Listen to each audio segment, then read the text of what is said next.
Coba dilihat bahasanya Ronggo Warsito. Ratune Ratu Utomo, patihe Patih Linuwe, Pranayaka Tias Raharja, panekare becik-becik parandine tan dadi paliasing kala bendu. Mandar mangkin andadara, rubeda angribeti, beda-beda ardaning wong sak negara. Negara sebenarnya aparatnya luar biasa. Rajanya itu raja yang utama, kualitasnya luar biasa. Kurang apa Jokowi. Iya. Patihnya juga, Patih Linuwe, patihnya sangat berkualitas. Mbuh patih iki sapa? Jokowi apa Setyo Novanto apa sapa lah. Itu kan orang berkualitas semua, doktor KB, ada yang profesor. Semua anak buahnya baik, menteri-menterinya, staf-stafnya. Coba dicek, tidak ada orang bodoh sama sekali. Namun segalanya tidak menjadi penawar kolo bendu. Adanya mereka yang dahsyat semua itu tidak jadi sebab hilangnya segala kerumitan. Bahkan semakin berkembang, bahkan jadi sumber masalah. Karena kadang-kadang wong pinter itu bisa jadi sumber solusi, sok-sok juga jadi sumber masalah. Kalau nggak percaya, coba kamu punya organisasi terus rapat.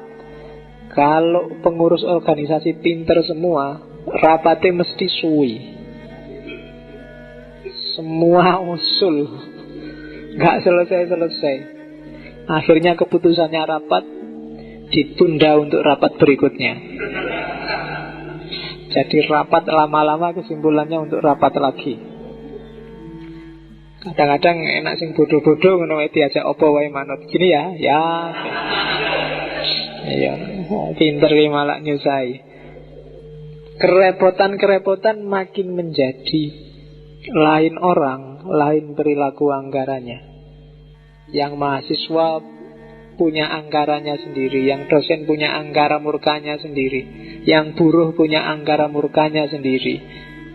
Jadi kejahatan ada levelnya sendiri-sendiri. Kejahatan level menteri, kejahatan level ketua DPR, kejahatan level wapres, kejahatan level mahasiswa. Semua punya gaya sendiri untuk anggara murka. Itu zaman Kolotido. Dan ini yang bikin sumpek Ronggo Warsito. Zaman dia, ketika dia tadi dipepet habis-habisan oleh Pakubuwono IX. Kata dia, amenangi zaman edan, ewuh oyo ing pambudi. Melu edan nora tahan, yentan melu anglakoni, boya kaduman melik. Kaliren wekasanipun, dilalah karsa Allah. Bekja-bekjane wong kang lali, luwih bejo kang eling lan waspada. Ini bait yang paling terkenal dari Ronggo Warsito. Mengalami zaman edan memang serba repot. Ikut edan tidak sanggup. Kalau tidak ikut, tidak mendapat apapun juga. Bahkan bisa kelaparan. Namun sudah menjadi kehendak Tuhan. Betapapun untungnya, bagaimanapun beruntung orang yang lupa, lebih beruntung orang yang senantiasa ingat dan waspada. Ini pujangga yang bisa kayak gini. Kalau kita agak susah. Kalau kita nggak korupsi karena nggak ada kesempatannya. Ya. Jadi Ronggo Warsito mengeluh, zaman edan, kalau saya nggak ikut edan, nggak kebagian apa-apa. Tapi kalau saya ikut edan, nggak tahan aku. Kalau aku nggak korupsi, terkucil aku. Tapi nek aku korupsi, nggak kuat. Kalau kita kan nggak.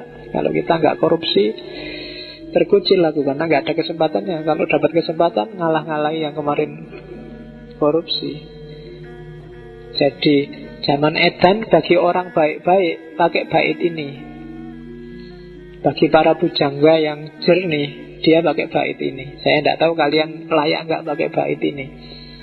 Karena biasanya ganjelannya yang bagian itu tadi, melu edan ora tahan. Ya kan, opo iyo kalau kalian ikut edan tidak tahan. Jangan-jangan DNA-nya sudah DNA edan. Ketika ndak edan kamu nggak kuat, harus edan. Karena kalau para pujangga alasannya ndak kuat aku. Jadi ya iso wae dia ikut edan, tapi ndak kuat saya edan. Tapi kalau ndak ikut kok ya ndak dapat jatah apa-apa, terpinggirkan. Tapi sudahlah, ikut sesuai kehendaknya Allah. Karena sesuai kehendaknya Allah itu, seuntung apapun orang yang edan, pasti lebih untung orang yang ingat dan waspada. Itu penjelasannya panjang lebar di banyak buku ada. Kontekstualkan dengan hidupmu sehari-hari. Jadi enak-enaknya kamu nakal ngedan, lebih enak kalau kamu ingat dan waspada. Oke, terus ini nasihatnya. Gimana sih kalau di zaman edan itu? Ini sebenarnya bukan terusannya, tak potong-potong baitnya, tak ambil yang pas. Sakadare linakonan mong tumindak moro ati anggretan dadi perkara.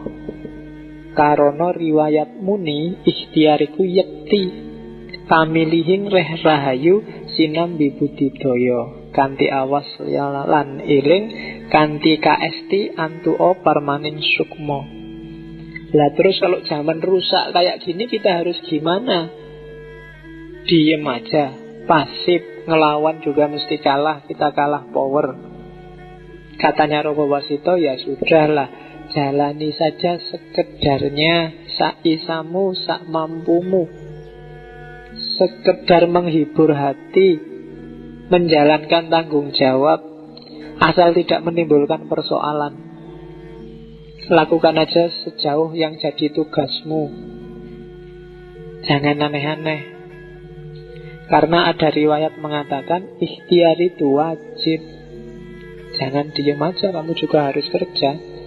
Yang PNS, yang mahasiswa, apalagi mahasiswa negeri, kalau dipikir-pikir kan mahasiswa negeri itu disubsidi oleh pemerintah. Subsidi pemerintah itu dari pajaknya rakyat sengsara, dan itu sudah mungkin dikorupsi di mana-mana, dipotong, disunati di mana-mana. Kita ada dalam sistem yang rusak inilah. Terus piye, apa ndak kuliah aja?